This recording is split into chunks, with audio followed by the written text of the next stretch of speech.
Hi நண்பர்களே, கத்திரிக்காய் கடையில் எப்படி பண்ணலான்னு பார்க்கலாம். அதுக்கு ஒரு கைப்பிடி துவரம்பருப்பு, கொஞ்சமாக சிறுபருப்பு போட்டு கழுவி க்ளீன் பண்ணி எடுத்து வச்சுக்கோங்க. அதுக்கப்புறமா அதில் தக்காளி, வெங்காயம், பூண்டு, அரை மாங்காய் போட்டு மேலே கட் பண்ணி அதில் போட்டு வச்சுக்கோங்க. அதுக்கப்புறமா கத்திரிக்காய், கொத்தமல்லி, பச்சை மிளகாய். நம்ம ஆல்ரெடி காஞ்ச மிளகாய் போடுவோம், சாம்பார் பொடி போடுவோம், அதனால ஒரு மிளகாய் போடலாம்.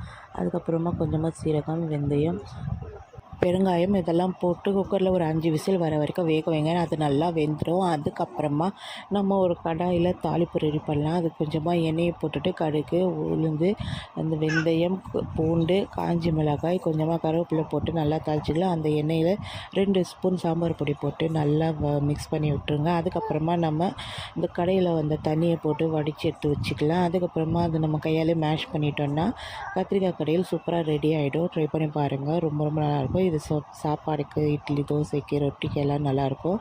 வீடியோ பிடிச்சிருந்தால் லைக் பண்ணுங்கள், சப்ஸ்கிரைப் பண்ணுங்கள், எனக்கு சப்போர்ட் பண்ணுங்கள். பாய்.